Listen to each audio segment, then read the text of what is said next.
Okay, good afternoon, Woodland Park teachers, paras. Want to take a quick minute and talk scheduling with you. I'm going to share the schedule with you here shortly, but wanted to make a video. Actually, the schedule will be in the email I'll send you. So, wanted to make a video to share with you to talk about the schedule. And it's going to be a little bit different than what it has been in the past, but I wanted to share goals with you, and I wanted to say a couple things. First of all, there's no perfect schedule. I've tried. Nobody's ever, I'm never going to find a time when every teacher thinks their schedule is perfect. That's going to be challenging. So some things I've learned, we have to be really tight in some areas. Once we get our interventions laid out, we really can't move them. I've allowed some flexibility with teachers to move interventions and writing times and stuff around in the past, and then we had a significant domino effect of not having pairs where they needed to be, which caused a lot of stress on teachers. So in order for us to have a good working schedule, there are some things that have to be very tight that we cannot move, which means not everybody's going to get small group or interventions where they want it. And that's just kind of the way scheduling goes. So I hope you can bear with me and understand the big picture here of what we're trying to accomplish. Goals I have for this schedule, first of all, is that all of the interventions are separate as possible, as much as possible. So there's not a math intervention going on at the same time as a reading intervention, or a small group going on at the same time as a math intervention. So I'm trying to spread those interventions out across the board for all grade levels so that our title and resource interventions and your small group interventions can have the paras support that they need, and can also only have one or two groups at a time in their resource or title room, so that we're not, so that those kids can have the best chance at getting the support they need individualized and be successful. So that was the biggest challenge to the schedule. The other part of the schedule that you should know is that I've been told, hey, you should look at Westside schedule or Bel Air schedule or whatever because they have the perfect schedule. And I would tell you that we just can't do those schedules because we don't have the same para support that they have. They have access to resource paras and ELL paras, etc., that we do not have in our building, which makes things very challenging. So our schedule cannot be the same as theirs. And I think you all understand that. So we're doing the best we can with what we have. Some other things I want you to be aware of is in the past, we really had about a 2-hour chunk of time where we had no paras available in the classroom over the lunch hour because they were taking their own personal lunches and they're also doing lunch and recess duties. So I've been trying to figure out how to make that work a little bit better. One idea that I've come up with, I know it might not be exciting for everyone, but I think it will help us, is this kindergarten rotation. We'll have a couple paras who will be doing the recess, but then when they're done with recess, we will have specials teachers take the 20-minute kindergarten lunch duty. That will allow those paras to take their personal lunch break so that they can get back into the classroom as quickly as possible later in the afternoon. And paras, you should know I've got your schedules kind of laid out over here. And again, this is not a final draft. These are just ideas, and I wanted to get this out to you teachers so that you can give me some feedback and we can make tweaks if needed.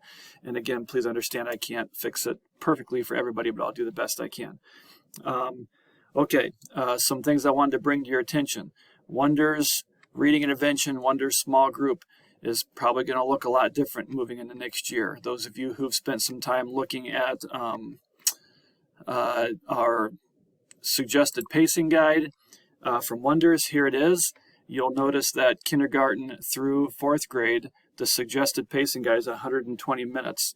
That includes the writing block, and we've been doing 45 minutes of writing, sometimes an hour of writing, plus 60 minutes of small group, plus 60 minutes of whole group. So that's changed dramatically. The writing is now incorporated into the Wonders curriculum, and we no longer need a separate 45 to 60 minute writing block.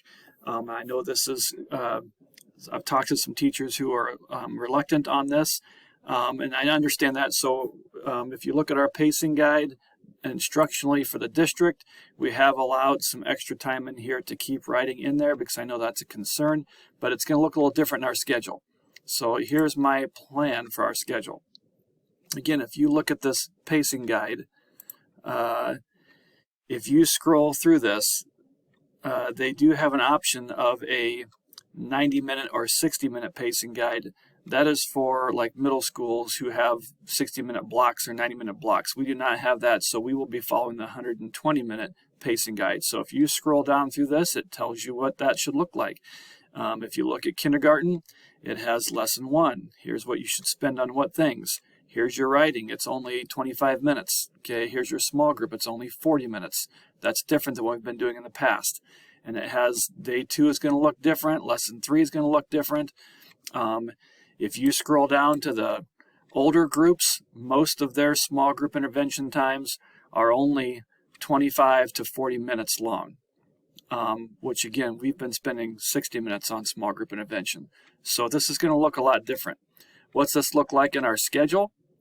By the way, I'd really encourage you to spend some time as you're getting ready for the year to look through this pacing guide and start kind of getting a good grasp of what our new Wonders will kind of look like. But here's what my intent is with our Wonders small group.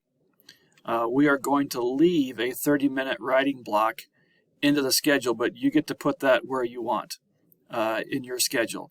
You'll notice over here, like Jennifer, if you look at the para schedule, there are paras who have chunks of time that says the teachers will work out time for when they get her. So Jennifer might go to Lichty at 8:20 and might go to Jones at 8:40 or whenever, so that she can be in there during the writing time. So teachers will be up to you to talk to each other and figure out what works best for when you need her available during that 30-minute chunk of time, so you can have her in your room for writing. So you'll have to work together on that. Hopefully that's a good idea and that will work out for you. During small group time, my intent, and it doesn't work this way every single day, but most days, if you pull the writing out of that 120-minute block, you can get your Wonders small group time done in a half an hour, which means then you still have a 30-minute block left. And my intent is half of your Wonders small group hour, half of that time will be spent doing your leveled readers and doing the Wonders curriculum for small group interventions. The other half, on most days, is going to be used for our district assessment interventions. So each grade level has promise standards you're working on.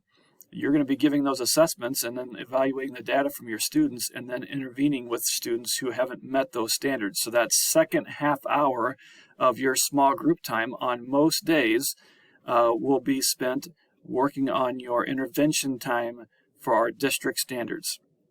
Again, I will try to answer any questions you have about that, or we'll walk through at the beginning of the year, but I just want you to understand what this is going to look like. So really, during your day, just look at third grade, I've scheduled specials. I've scheduled your hour small group block. I've scheduled your math intervention block. And I've kind of put a suggested recess in there. But your writing, science, social studies, and whole group is really up to you to schedule where you see it fits within this chunk. And if you need a para to help you with your writing block, then here's your opportunity for first grade and second grade to grab a para right in this open chunk here for the paras.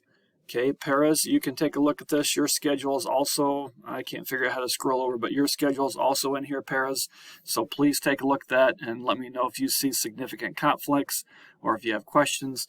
It's been suggested to me that I try to keep the same para in a kindergarten room throughout the day. So I've done that. Doesn't mean we have to do it, paras. If you don't like that, or teachers, if you don't like that, please let me know. But for the most part, I scheduled Janet in Mrs. Price's room and Michaela in Mrs. Beckman's room. Okay, so sorry to take up so much of your time, but I wanted to just explain kind of the philosophy with the schedule and how we're trying to make this work as best we can. So take a look at it. You can ignore the para rotations. The Wednesday rotation's not done yet. Teachers' individual schedules, I haven't cleared that out yet. You can certainly delete that out and start working on your own. But I wanted you to show you the master schedule here so you can take a look at it and provide some feedback moving forward. Hope your summer's treating you well, and I hope you take 10 minutes just to watch over this and let me know if you can live with it or not live with it. Just send me some feedback through email or give me a call. Would be great. Have a good rest of the summer. Thank you.